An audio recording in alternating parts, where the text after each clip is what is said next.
Welcome to this week's episode of Mission Forward. This season, as you know, we are taking on the topic of pressing forward and how to do it when whole businesses, industries, and society is shifting around us. As many of you know, I spend a lot of my time thinking about this issue from the perspective of higher ed, which is why I am so excited to have a very dear friend with us today to take on that exact topic, and so much more. Rob Kelley is Vice President and Special Assistant to the President of Loyola University Maryland. He's an educator deeply immersed in both Jesuit and liberal arts higher education, who has his pulse on so much of what's working and what's shifting about higher education today. While Rob and I talk higher ed, we certainly don't stop there. Stay tuned for one of my favorite episodes so far, in which we talk about mental health, equity in education, parenting, and the much bigger picture that grounds us both. Stay tuned for a great conversation.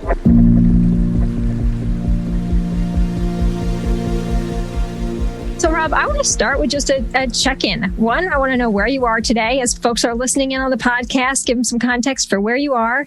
And what is one thing in your view, wherever you are sitting, that makes you happy?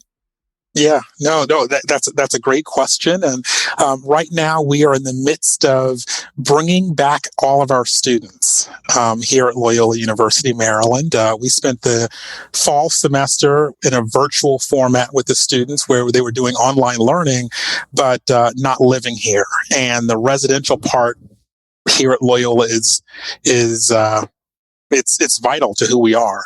And so we're in the midst of bringing them back.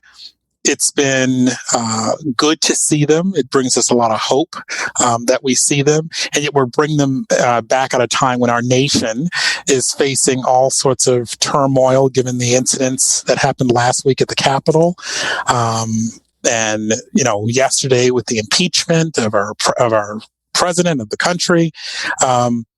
And so it brings me here at a moment of great hope for the institution, but a lot of concern about the country that we live in, and opportunities where I get to say that's incongruent, or there's a level of hypocrisy there.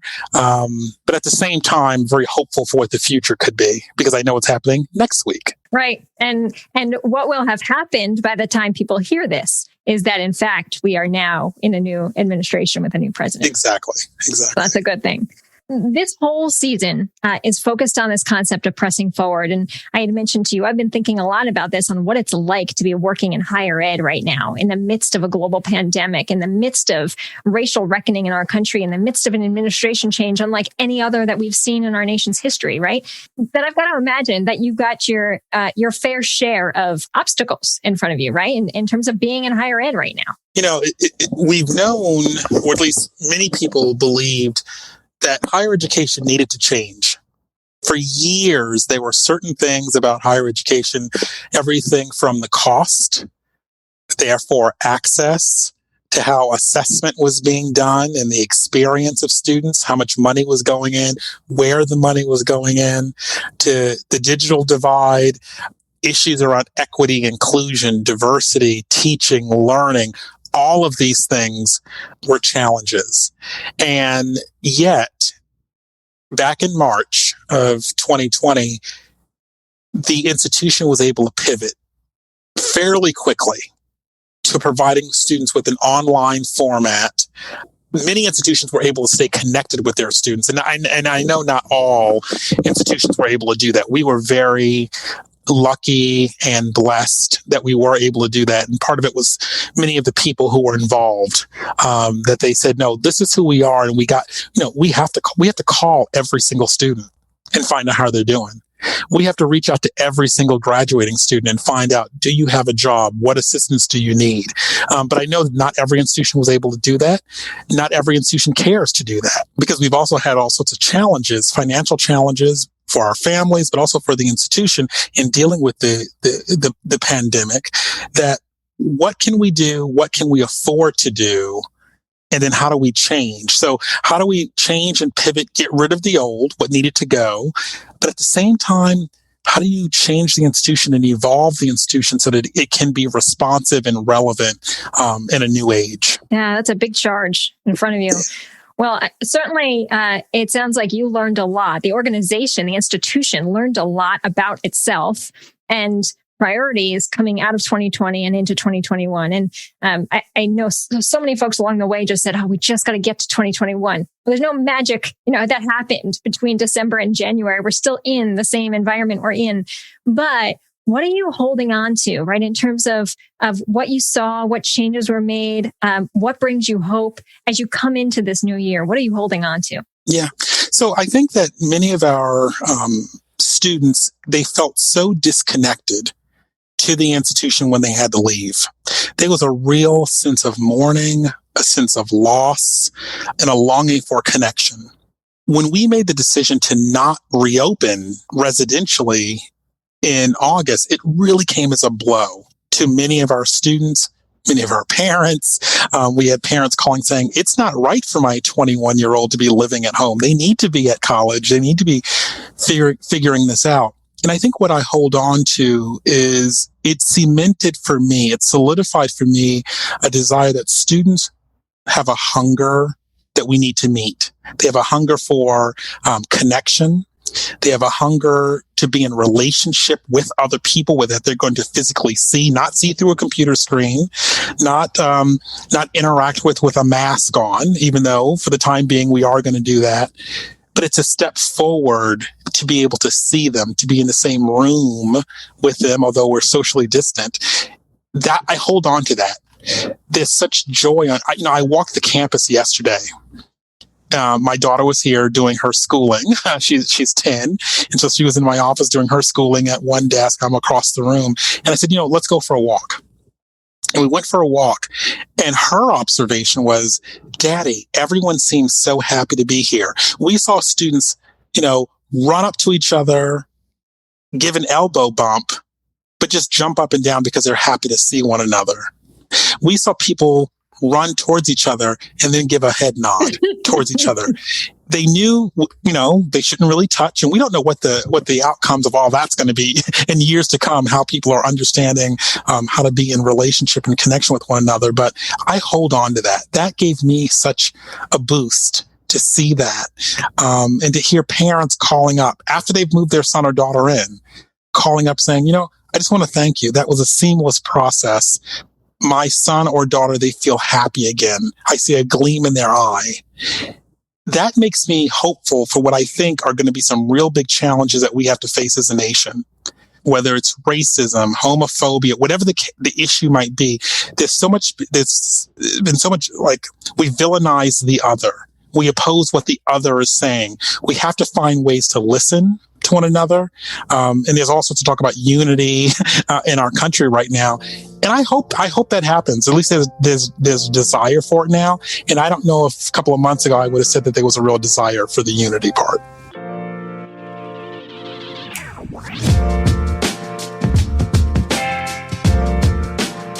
Today's episode is brought to you by Audible.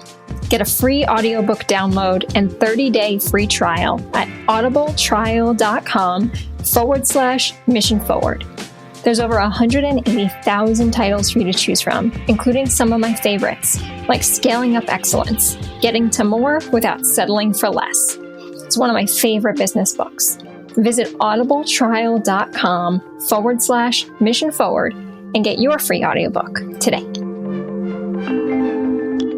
So in Maasai culture, it is traditional to open a conversation with the question, how are the children? They measure the health of their society by the health of their kids. And a lot of what you just said, I think about, I'm a parent, you're a parent, you spend your career working with young people who are in this incredible moment of change in their lives, right? Forming what their future is going to be post-school.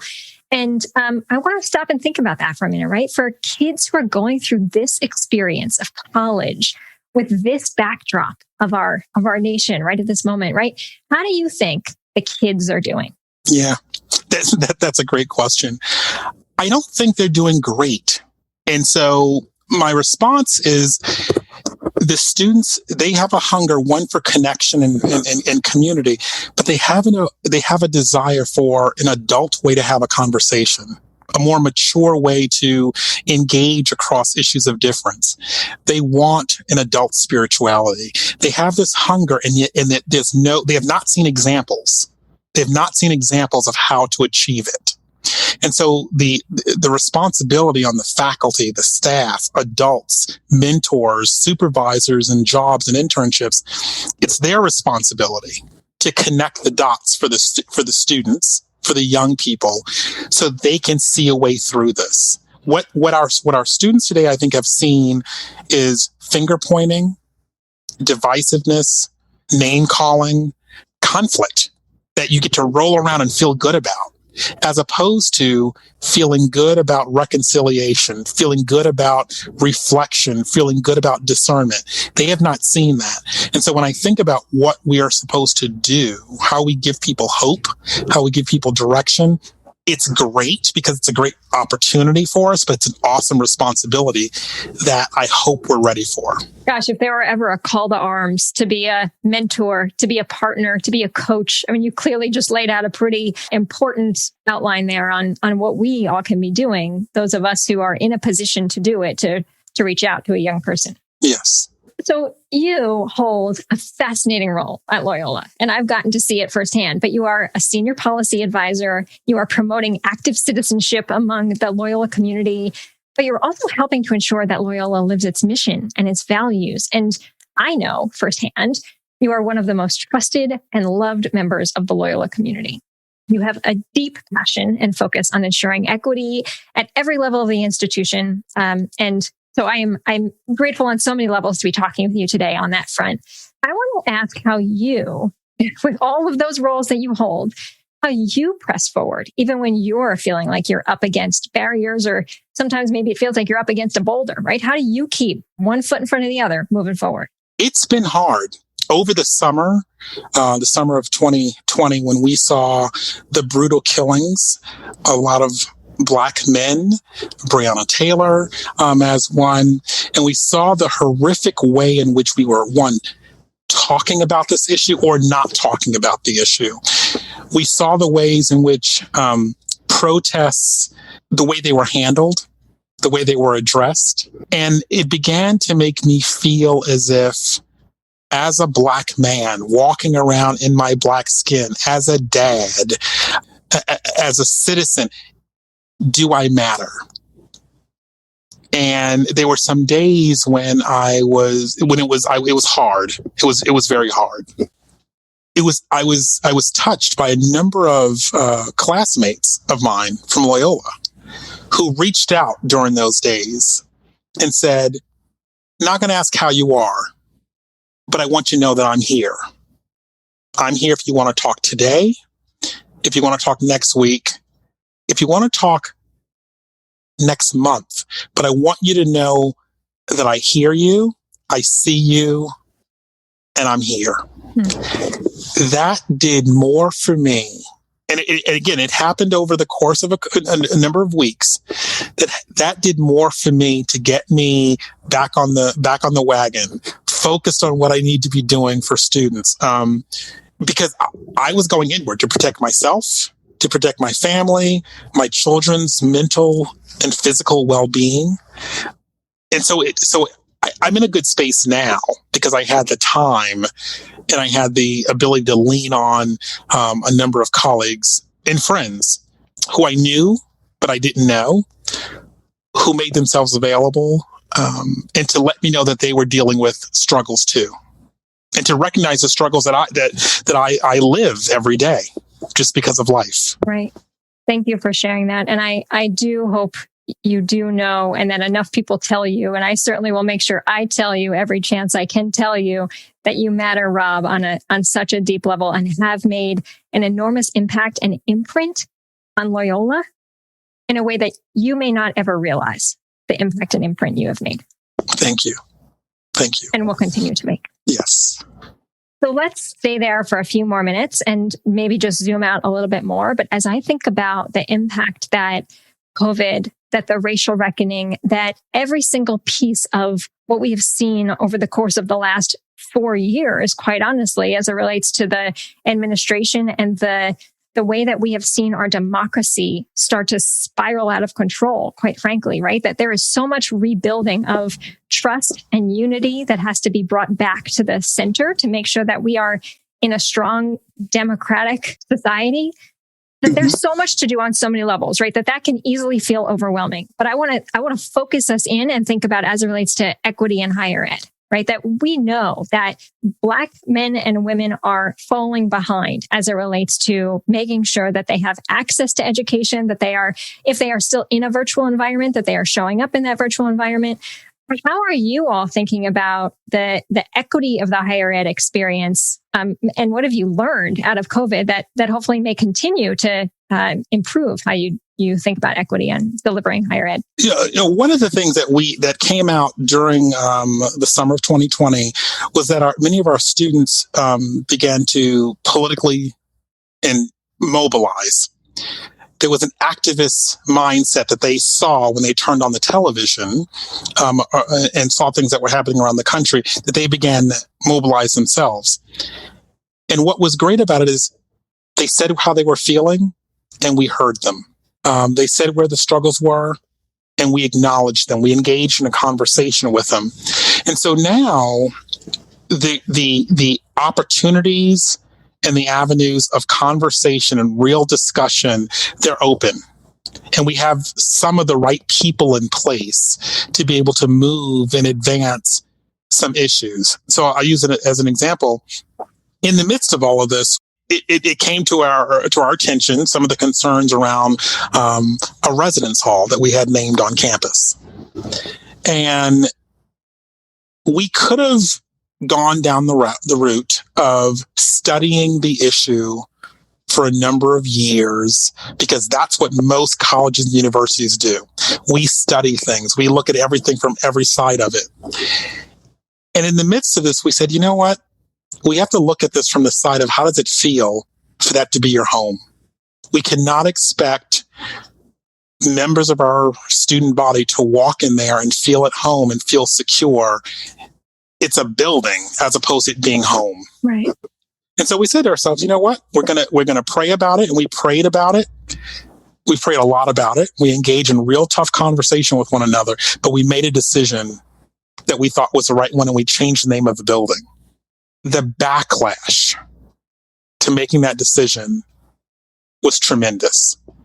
We saw colleagues that we thought were real true allies around issues of justice come out against us and say we made the decision too quickly, we didn't study it enough, we weren't being holistic in our approach. And yet we heard from our students, thank you, I feel heard. It takes nothing away from the real contributions that person had made to made to society and to the academy. But our students felt heard and secured. And so I use that game plan. I use that model of really thinking about it, praying about it to make a decision, really having real discernment. For me, it was a spiritual exercise that's for me come to life. Going through that, it made it all tangible. It made it real. It made it relevant. And for me, it gave me a sense of we can make systemic change. We can change systems when we fall back on our values. You know, it's back to the question that we raised at the beginning: how are the children, right? And that if we really center the student in the decisions, right? They're the ones that matter most, right? That's why Loyola, that's why any higher education institution exists, not because of the donors who might not be happy with the decision that you make, right? They're not there. They're not going in the building every day. I chuckle about that because it's our students are our reason for being. Yeah. And the alumni, so eventually the students become alumni, and that shows the power and efficacy of our work.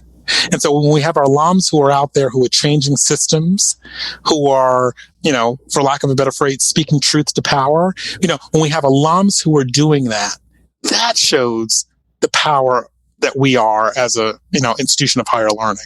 Because otherwise, we're just getting good products in, people who are really privileged to get this kind of an education, and we're not messing things up. We're putting good products back out there as opposed to really being involved in transformation. That's great.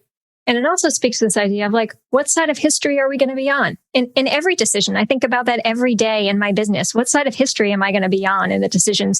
And I'm a small business making a very small impact, but it still matters to ask that question in everything we do, right? In a time like this. So I'm glad you're acting in that way. Well, and what you make me think of is, the people who were good friends of an institution, all institutions, donors, we all have things that we believe. And we are all moments of our time. Yeah. We grew up at a certain time. We believe a certain thing. And we're going to have to take a real close look. Who are our buildings named after? Who have we given degrees away to? Who have we given honorary degrees away to? Because things change over time. And you want to be on the right side of history. Because in hindsight, you look back and go, what were those people thinking? Why didn't they just do the right thing? And so we're every day now, I find we ask ourselves a real difficult question to reconcile our past with our future. We want a future that more people see themselves as a part of. We want more people to see that. And so to do that, we have to begin to reconcile with the vestiges of inclusion and exclusion, regardless of what they might be.